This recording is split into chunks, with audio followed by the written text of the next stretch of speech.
Hello and welcome back to the channel.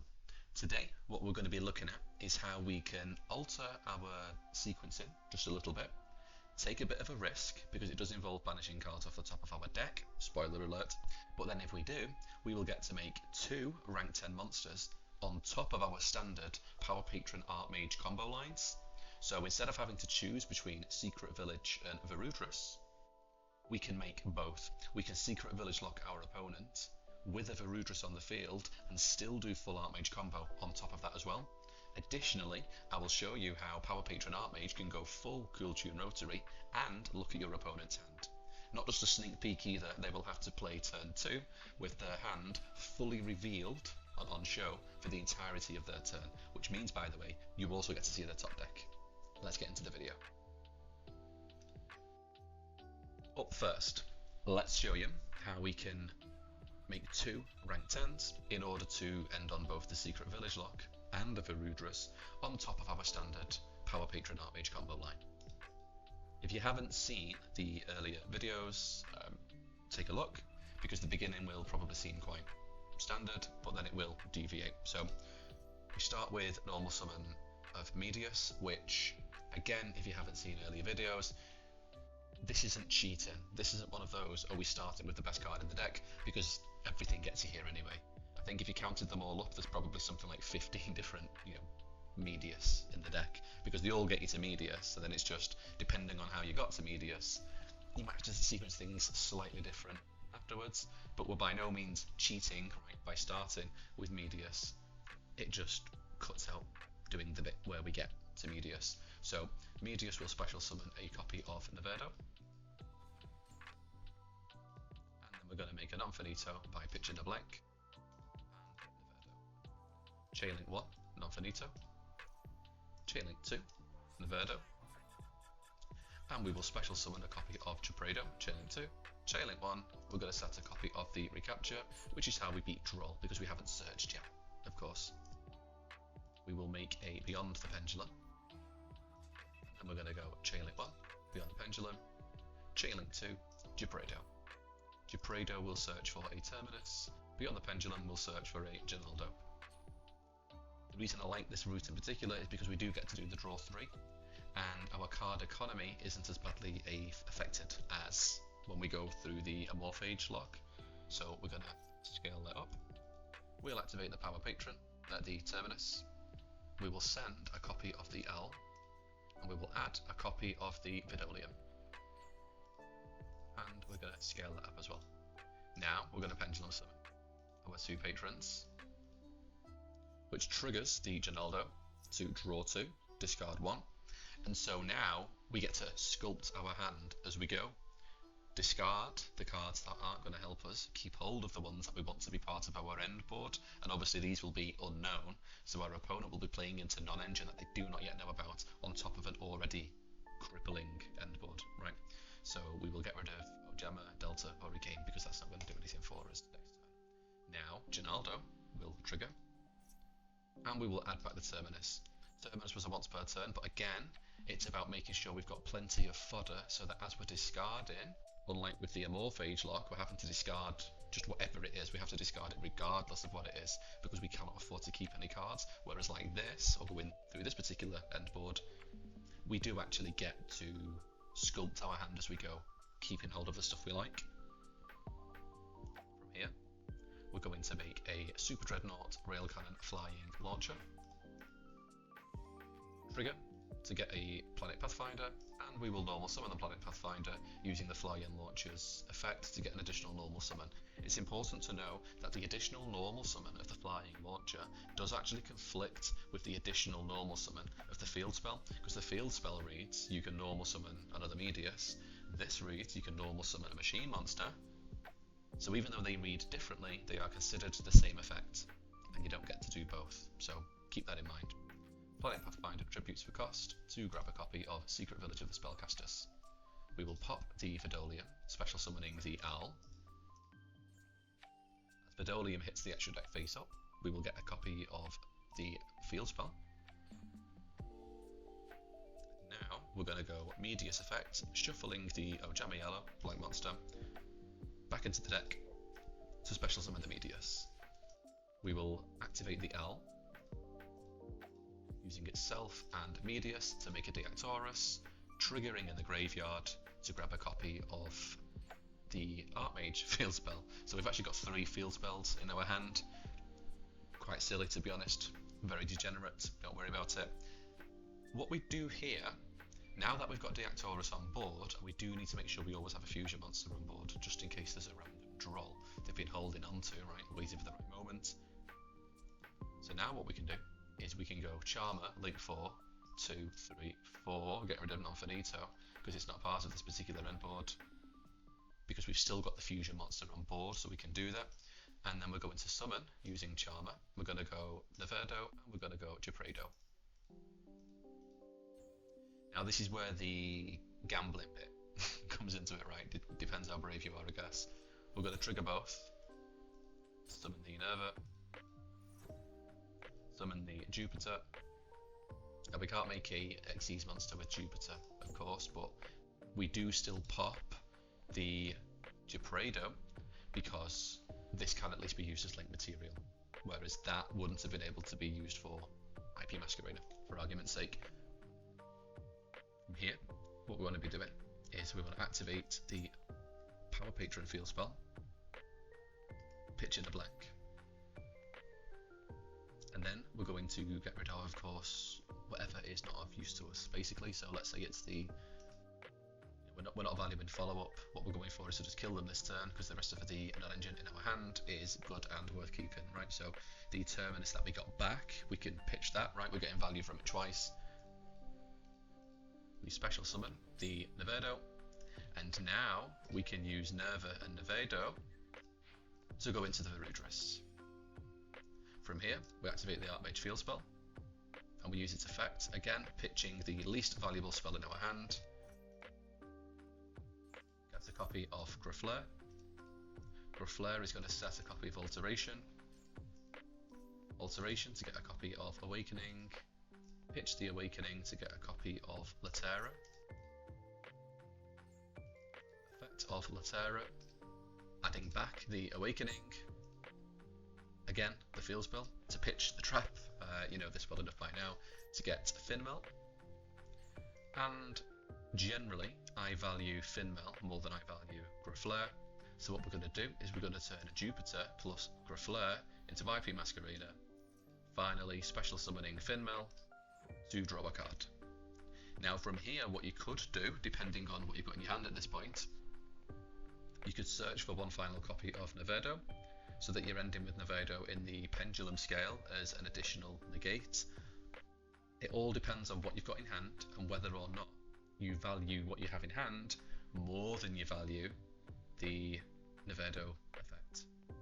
So let's just say, for argument's sake, what we're going to do is set a Fallen and Virtuous, because we want to keep that. We have a Dark Ruler no more, which we don't want to keep, and we'll get another copy of Neverdo. We put it in the pendulum scale, and then finally we activate Secret Village. Now this is still used in our hand, but the difference is that along the way we've actually drawn quite a few different cards, and we've had the opportunity to pitch bad, quote unquote, or bad for the situation spell cards, and end turn with 2 spell cards still in our hand, which by the time we've got to this point we will have drawn into some reasonable non-engine of some kind, and so we're passing turn on this board, as well as up to 3 unknowns in hand. So you could end on this board plus a Fallen and Virtuous, plus a Forbidden Droplet or a Forbidden Crown, plus an Ash Blossom on top of all of this. The ultimate out to this board, the ultimate counter to this board, would be a Sphere Mode. But the thing is, as long as you sequence your interruptions properly, even if they Sphere Mode you here, you can still play the game. Because realistically, if they do Sphere Mode you, it's going to be Latera, it's going to be Charmer Quartet in blue, and it's going to be Varudras. I think you can expect a lot of players to go for that in terms of a Sphere Mode. Gets rid of both spellcasters, gets rid of Varudras.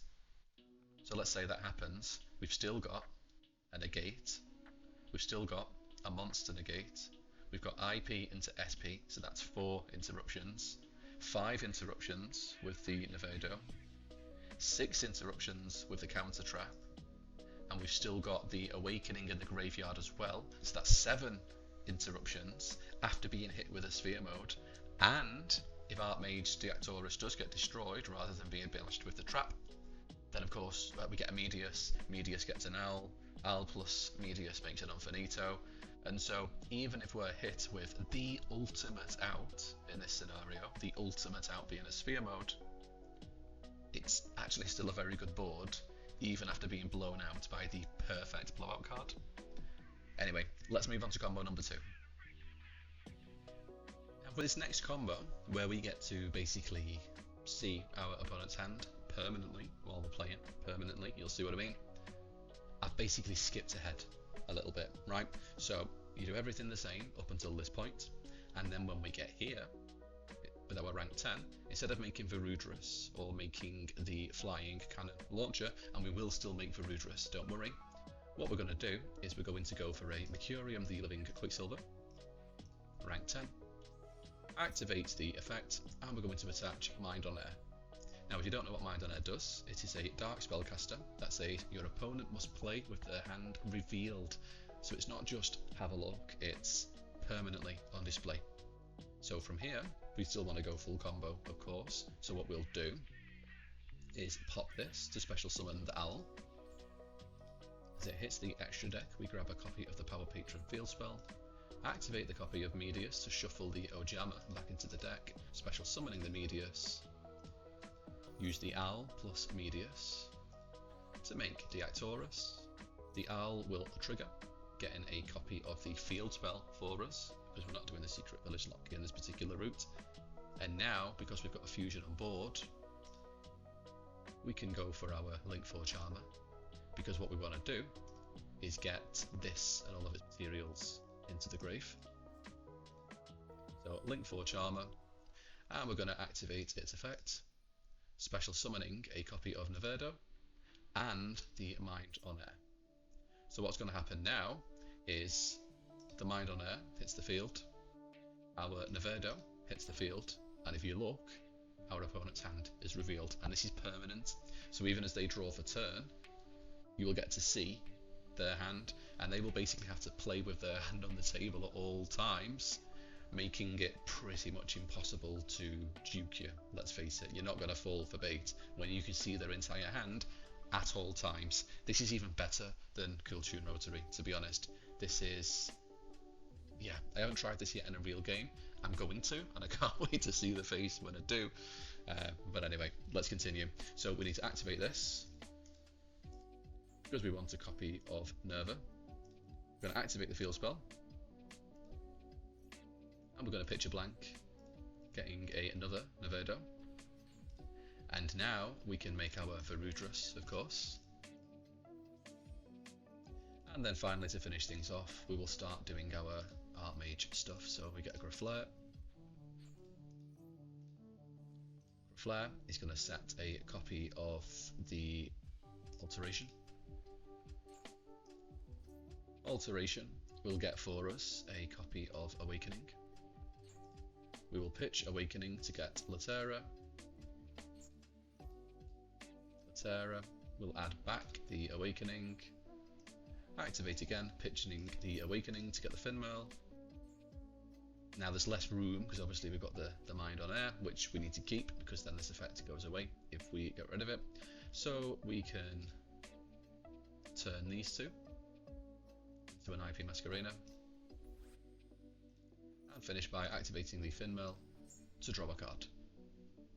Now in this particular route we only had to banish 3 cards off the top of our deck rather than the 6, so I think there's merits in going for this particular line, I'll be honest, just because we're banishing less cards, but also I just think the look on somebody's face in the year of our Lord 2026 where you're unironically slapping down Mind on Air as part of your Power Patron Artmage combo, and now they're just having to play the game with their entire hand on the table. Yeah, I'm looking forward to seeing how people react, to be honest, when I rock up to locals and hit them with this. I do also have quite an old Ultimate Rare copy of this card. It's not in perfect condition because the cards are very old, but it's from back when they actually cared about the quality of Ultimate Rares. So yeah, makes me all the more excited to try this particular combo, I must be honest. I just want to quickly round up by showing some of the other targets for Mercurium. So this isn't an exhaustive list. I just wanted to give you a bit of inspiration, basically, for some of the absolute scum cards you can be taking in as a going first option specifically. And it's important to note that with the likes of Thunder King Ryo, obviously that's a light Thunder, the Artmage cards are light, so Thunder King Ryo, absolutely no problem getting this guy onto the field.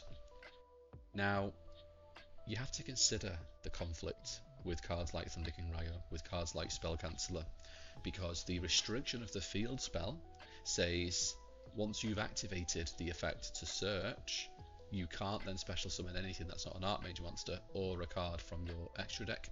So if you wanted to put somebody under Droll, you would have to do it at a point in the combo where you haven't yet done any searching with your Artmage field spell, and you would in turn be putting yourself under Droll as well. But depending on your locals, you might think that's a price worth paying. Basically, you might think that's, you know, depending on the decks you're going to come up against, putting yourself under Droll at that point in the combo is absolutely worth it. Same for Spell Canceller.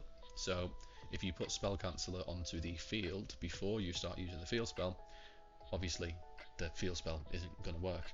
Equally, you can't use the field spell and then use the Charmer Link 4 to resurrect the Spell Canceller, because the field spell obviously stops you from special summoning things that aren't Artmage monsters or things from the extra deck. Mind on Air, obviously we've just discussed Dark Spellcaster, so you bring back a dark something else. Another one, General Ryo of the Ice Barrier, which if you don't know it, when your opponent's monster effect activated on the field resolves, they must discard one card, or the effect is negated, their choice. So it's basically Murakumo, except it's not once per turn. And so because it's a warrior, you would bring back this and Finmel. So you do the same thing, except you would send Finmel to the grave later in the combo, and you would, yeah, bring back Water Warrior and Finmel, the Light Warrior. And so as you can see here, I do think this is just scratching the surface, to be honest. I genuinely think that if it was to start digging deeper, I would find some absolutely vile cards that can be attached to the Living Quicksilver, resurrected as part of the combo, and so I think it might even be worth, once I've had a bit of a dig, a video just on this alone. Anyway, I just wanted to show you how can we make 2 rank 10s as part of our combo, and what are some of the very, very fair and balanced things we can be using those 2 rank 10s to inflict on our unsuspecting opponents, whether it's at locals, regionals, or otherwise. Anyway, thanks for watching. Consider liking, commenting, subscribing, etc. if you're not already a subscriber, and I hope to see you in the next one.